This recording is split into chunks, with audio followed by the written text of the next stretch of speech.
papers in the Journal of Engineering Mechanics that harshly criticize Besant's and 8 related papers that depend on an IAD model by arguing how the observed WTC destruction is very much three-dimensional. Please comment. Sorry? 1D. Okay, 1D. Sorry. Well, I'm not. Is this on? Okay. Is this on?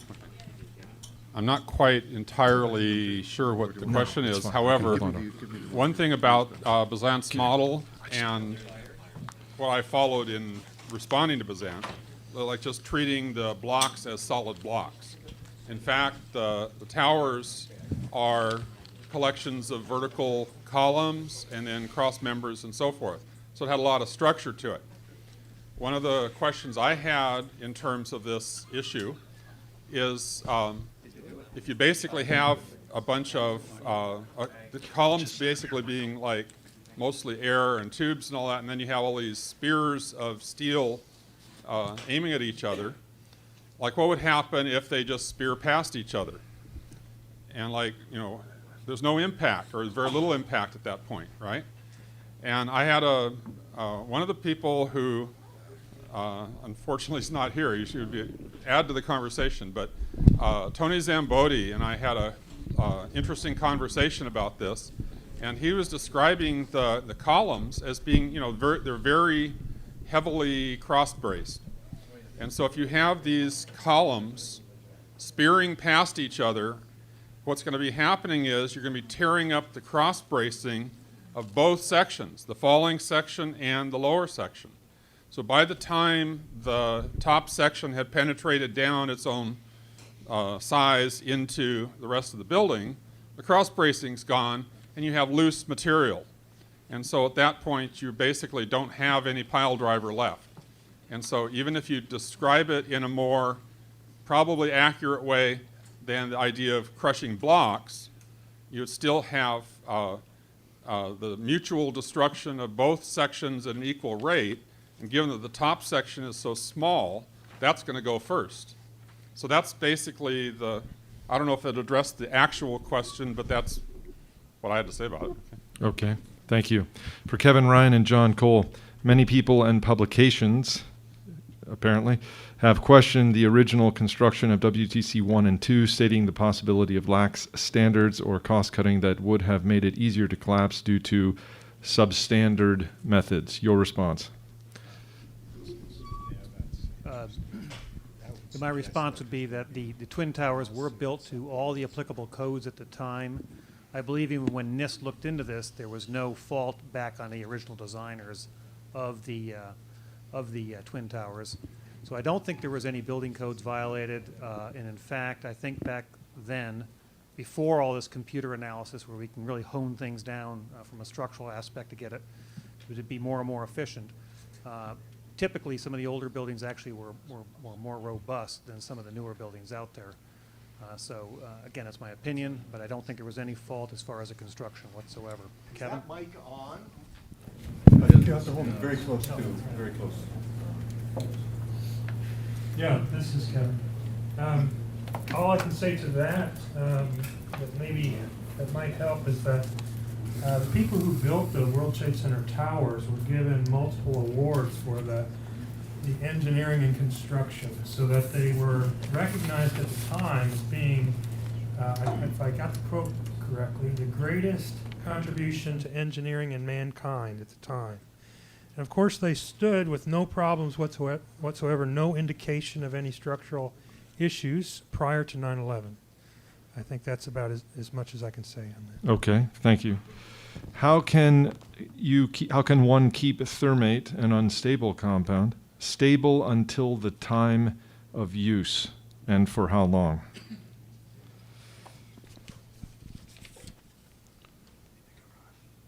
In the garage. Neil said, I'm going to give the practical answer since I still have some kicking around. I had a very difficult time igniting it, and I point that out in one of my videos. For me to ignite thermate, it wasn't an easy thing. It wasn't like storing 5 gallons of gasoline where you're worried about somebody dropping a cigarette and lighting it. It was more that I had to use magnesium strips and use something very, very hot to get that thermate to burn. So from a personal standpoint, I didn't see a problem as far as stability or a concern as far as it spontaneously going off. But the chemist, I'm sure, can reinforce my personal experience with it. That's true. Also, the thermites I made as a student, you really need to kick it hard. Really, I can tell you what we started, a mixture of barium peroxide and potassium chlorate. This is the real stuff. And just to kick the thermite reaction is very difficult. Nanothermite is different because there's an organic material in there. But I can certainly support the experience by Jonathan Cole. Thank you. How many compromised NIST scientists do you suspect were required to draft the NIST report? I believe that's a little misleading. Frankly, I believe that the government scientists that worked for NIST, most of them did honest work. They tried to do the right, produce the right results. They didn't fudge the results. And the real problem is that the report then was written by contradicting or ignoring the results that they produced. So then the answer to your question is that the few people who edited the report and approved the final report, revised the conclusions as necessary, those are the people that we would have to look to as far as being problems. For Graham McQueen, otherwise this person mentions wonderful talk, but asks, why did you choose to not mention the statements of Dan Rather and Peter Jennings on network TV? Time. Okay. I didn't have enough time to deal with all the excellent evidence. There are many, many statements. Actually, John Cole showed some, Yes. and Richard Gage showed some yesterday. Yes. There are so many people on 9/11 making reference to explosions and controlled demolition and so on that in 45 minutes you just can't cover it. Okay, thank you. Some online questions to any of you in particular. Would the trial of KSM allow any of this evidence to come to light?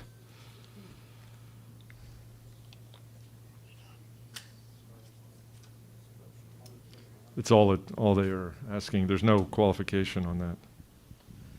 Well, I don't believe that the trial of Khalid Sheikh Mohammed would shine too much light on the destruction of the World Trade Center buildings. Apart from the fact that the man was waterboarded 183 times, I have a feeling that most of the people in this room would admit to pretty much anything after the 103rd time, or perhaps earlier. And I personally do not believe that Khalid Sheikh Mohammed had anything to do with the destruction of the World Trade Center. Okay. For David Chandler, how can a single column failure cause an 8-story free fall collapse? Or perhaps the question could be restated. Is there any scenario you can imagine where a single column failure could cause an 8-story free fall collapse? I think it's pretty bizarre, which is it's one of the things that makes the report seem very artificial. But in order to get a collapse, like if just experience with collapses of other kinds of buildings, you have something fall and that might weaken something and it can propagate, but as Shamsunder himself said, there'd be a whole sequence of things that would have to take place, and it's not going to all happen instantaneously, so it's going to be a progression. And so it's going to occupy time, and it's not going to just knock out all the supports simultaneously. So to get free fall out of that, NIST wasn't able to get free fall out of that, so they had to wave their hands and stuff. So Okay. I don't see that works. Gotcha. For the panel, let's see, for the panel, will Pano's information packets, written background materials be included in the final report? Yes. Yes. For John Cole, wouldn't the towers have looked like massive, bright, white torches while coming down? Well, they didn't look like bright white torches when they were coming down, but there were reports of bright white flashes. As a matter of fact, even in the NIST reports, and I have it in my briefcase, but in addition to mentioning the pressure pulses and the dust puffs, they also referenced several white flashes that were going on. So there were reports of white flashes. The magnitude and how much material was needed for those white flashes, I don't know, but I don't think the whole thing would necessarily have to be a white flash. Keep the microphone. Did you test the Swiss cheese-like metal in your examinations for presence of sulfur? Good question. No, I did not. No, I did not. I did use sulfur in the thermate, and I showed how I made the thermate, but I did not independently test that piece of steel, which I still have.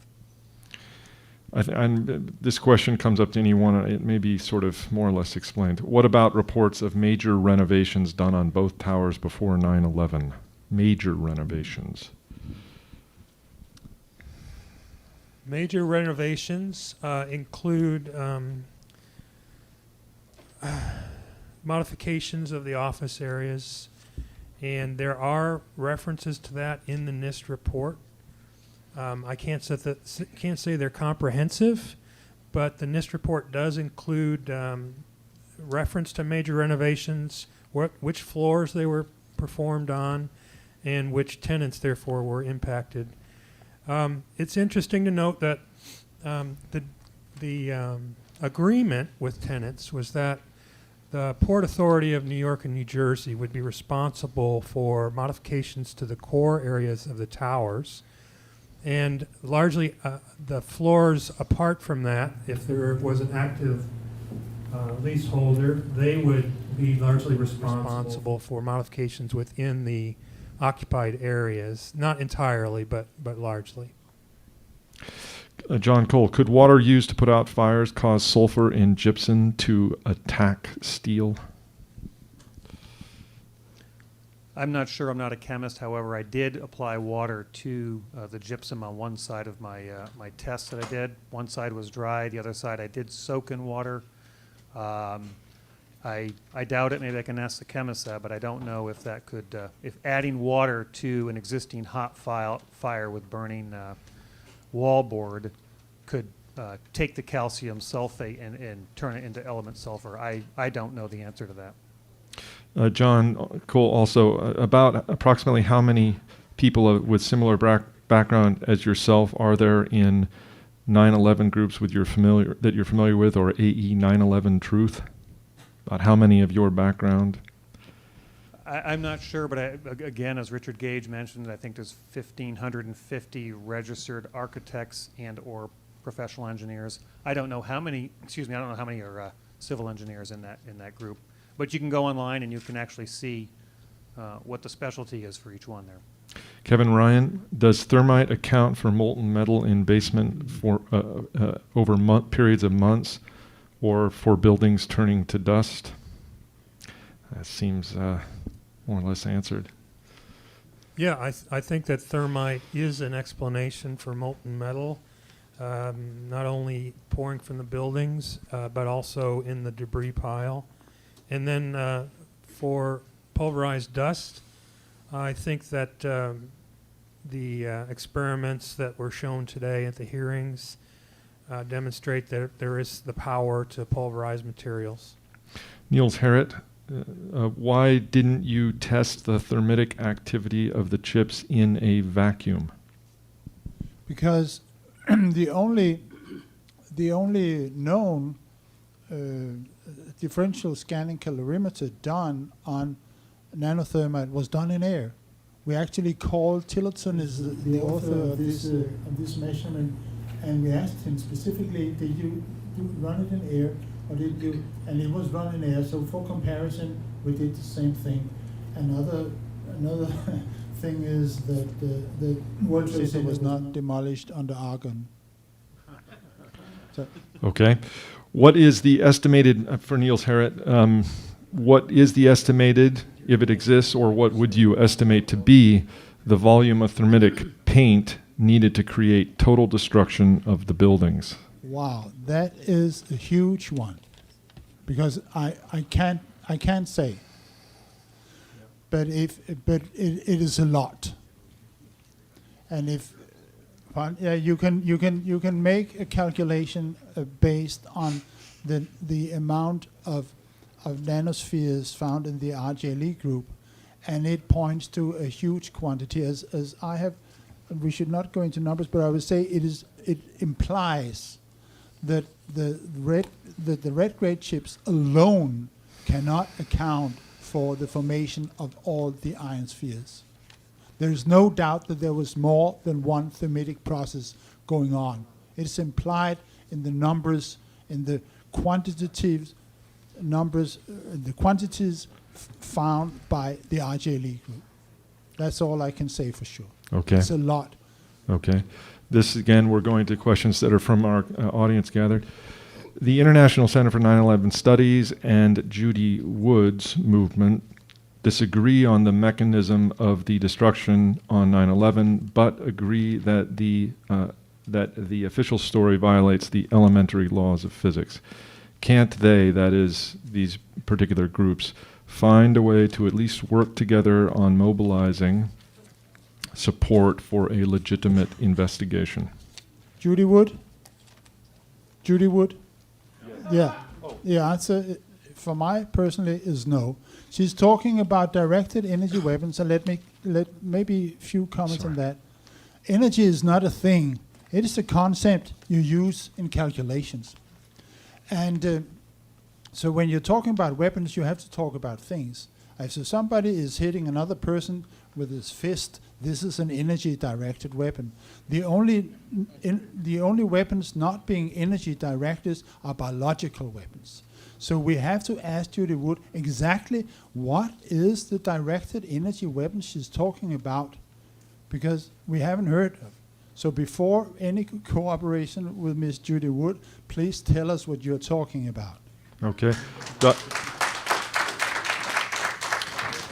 Dr. Harriet, could nanothermites have just been painted on skeletal structure of WTCs?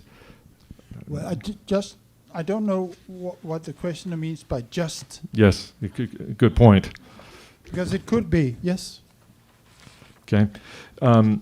Has anyone held a radiation monitor against the dust in that you have with this custodial record? Geiger, whatever. Geiger counter. I haven't read this paper thoroughly, but there is some indication of a minute heightened level of tritium in the water under ground zero. Very minute. I haven't read the paper probably, but it's just at the noise level.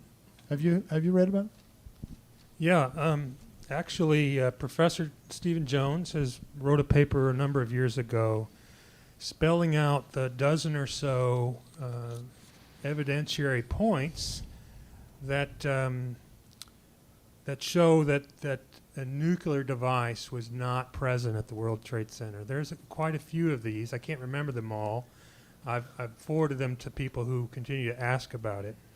But yes, a very small level of tritium present, which is really arguably explanatory just with regard to variation in the atmosphere. So other than that, nothing that you would think would be radioactive fallout sort of material at all. And as far as we know, there are no nuclear devices that don't produce radioactive fallout. Okay. From FOIA released files, I, the questioner, received a heavily redacted FE model. My firm studied it and found NIST used 1/1000th actual densities. Can you imagine why?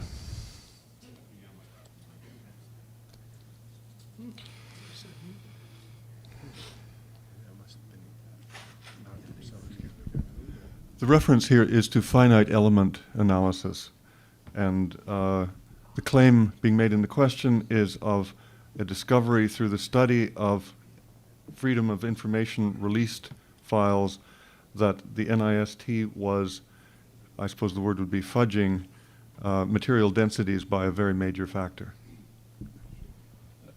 I don't know, but it wouldn't surprise me. Question for Jonathan Cole. From your presentation, it appears that the real perpetrators may have planted the thermitic material during the fireproofing upgrade to support the future official cover theory of weakening of the steel and sagging, whereas the explosives were used to actually bring down the building. Comment? That's Jonathan Cole speculation. That is one of my speculations, that it could have been, as Niels had mentioned earlier, could it have been in the paint, could it have been sprayed on. One of my speculations combining that along with the upgrades that were made to the fireproofing. And I believe this can be checked out, but I believe the fireproofing was put on heavier or thicker than the specs called for. That's has to be checked out, which is unusual when you hire a contractor to put on more than you're paying for. But it's a speculation that perhaps it was done during that time. But generally, yes, correct. Why would whoever planted this is not to anyone in particular, why would whoever planted the incendiaries and explosives in WTC 7 have only done so such that just the top 8 floors fell in free fall and not all of the floors? And why did they not also pre-rig WTC 6 and other complex other WTC buildings expected to be damaged by falling debris by controlled demolition charges? Question. I want to talk about the first part. That's a major misconception based on what I said. Any reference to 8 floors is just sort of a illustrative, for the public, kind of a illustration of how much height we're talking about. It wasn't just the top 8 floors that fell. It was the entire top section of the building, all of the visible section of the building, which went a lot lower than you could see. But the entire visible part of the building was dropping, and it dropped for about 2.5 seconds. NIST measurement was 2.25 seconds, but still, in either case, NIST and I agreed that it was over 100 feet of drop. It's the drop of the whole basic, most of the building. And the 8 floors business is just like saying, when we talk about a football field, that's an illustration of what 100 meters or 100 feet, 100 yards rather, is talking about. So it's not like it's the top 8 floors that fell. Okay. Any new research that we should be looking forward to? I take it addressed to all of the panelists, the witnesses, that you wish to comment? New research forthcoming? You've mentioned some, of course, in your presentations, but... Well, yeah. Maybe I should take this opportunity to stress that the results I presented on the nanotubes are preliminary. The pictures I showed was taken last Friday. And so maybe it's a little premature. Actually, it doesn't count before it's published. But if this had been what I call an ordinary scientific conference, everybody would have loved to see preliminary results. We love them. The hotter, the better. But still, please notice that these are preliminary, and what I have to do is to confirm them, but I believe them. After 3 days of hearings, if I were an American, I would be very angry that my government thought that Americans are stupid. Do you agree, any of the panelists? Being a teacher, sometimes you wander around the campus and say, oh my God, are these the people that are going to be running this country? But anyway, that's just, okay. No, there is definitely a thread that runs through American culture that's very anti-intellectual. And as a physics and math teacher, the physics and the upper end of the math, you're getting cream of the crop students, but that's a thinned out number.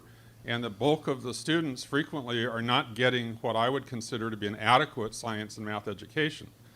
And so I think but the other thing is, culturally, look at all the forces in culture that are appealing to other elements of your personality than your brain, and you look at TV and they dumb down the news, they dumb down everything.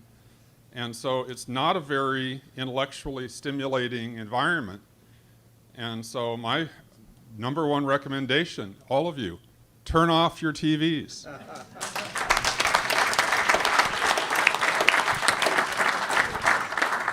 And I think there's another element here. I'm not so sure Americans are really that stupid. I do think Americans are misinformed and uninformed. I mean, I myself, I'm an engineer. I didn't see this for years because I wasn't aware of it. So if they control so much of the information that you receive, I mean, it sounds outrageous. Let's face it. When you first hear this thing, you're in shock. It's like, there's no way. And then when you learn the evidence, the official story is the one that seems outrageous. So I think it's not so much of a dumbing down necessarily. There's a lot of intelligent people, obviously, in America. I think it's more of a misinformation and how much control, how much propaganda, if you will, American propaganda there really is out there, which is hard for the average American to swallow. But I think that may be a big part of it also. I also sometimes find myself really indignant. I guess I've always gotten indignant when I think someone is taking me for a fool. And this would be one of several motivations that keeps me at that. I think the people who did this do at some level think we're all stupid, that we couldn't see through it. And that offends me. I also think, though, that ultimately there's more than stupidity going on. And it's certainly not just the American population that has this problem. There's a widespread tendency of people to accept what authorities tell them. And I'm told all the time when I give interviews, I just can't believe that the government would do that. You know, any government would do that. I just can't believe it. It's implausible. And of course, there's a whole set of worldviews at issue here. And it really doesn't have a lot to do with intelligence. There's something else going on. You have to be willing to take a big step to realize that Father, who is supposed to be taking care of you, may not really be taking care of you at all. Yeah. The truth hurts, but the lies kill us. Final question. How appropriate, how poetic. Who has the authority to arrest the President of the United States? There's somebody out there that has the answer to that. Where are you? It is becoming clear this is a case of high treason. What is the next step to see justice served? Stay tuned. Whoops, I didn't mean to say again.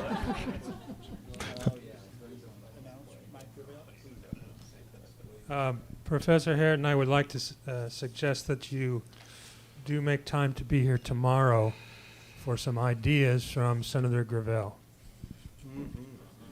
Okay.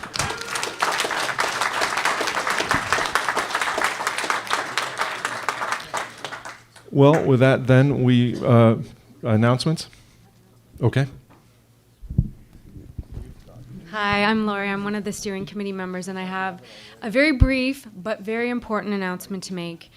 First, on behalf of the steering committee, I'd like to express our deep gratitude and appreciation for the very dignified manner in which all of our attendees have conducted themselves. We wish to maintain this integrity throughout the rest of the proceedings, through until our final and most important day, when our panelists will be addressing us. It has come to our attention that there is an individual with a video camera outside at the back entrance that has been harassing some of our guests. Ryerson Security has kindly asked this individual to exit their property, and he has moved out onto the street. Because we wish to maintain the integrity of this event, we ask you please do not engage with this individual at this time. Ryerson has also asked that you remove your ID badges and exit through the front doors so that we can stay on a successful note and end this without any trouble. And the steering committee endorses this idea, and we would appreciate your cooperation to help make this event a real success. And on a little bit of a personal note, I will be speaking tomorrow on the psychological resistance to alternative accounts. And I really hope to convince you why it is so important to maintain the perception of integrity, dignity, respectability, in order for people to take us seriously. Okay? So please.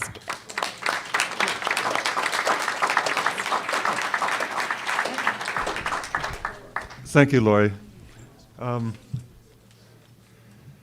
This is perhaps one moment at which we could, at least in a preliminary way, just mention with gratitude the enormous labor that volunteers and members of the organizing committee have been steadily putting into the work involved in preparing this event and sustaining us through the various glitches and occasional little errors that at least one of your moderators has made on occasion, I confess.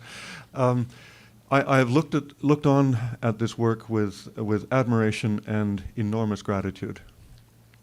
Now, we're bringing today's sessions to a close. We have had, I think, a really extraordinary body of evidence put forward to us today. And perhaps one of the threads that runs through this evidence, at least perhaps in retrospect, after hearing this very powerful body of material, is that there has to be a clear understanding of the difference between physical evidence and speculations regarding human contingencies. You know, the questions that arise as to if such and such happened, how could it have happened, what would the logistics have been, and so on. Those are all interesting questions, and they're worth addressing and investigating. But they're not questions on the same level, either in a methodological sense or a scientific sense, as the questions we have been hearing addressed in I think a very rigorous and critical sense, both addressed both by our witnesses and by the members of our panel, whose critical persistence and acuity we are most grateful for. So we look forward to seeing all of you again tomorrow morning for another successful day. Thank you.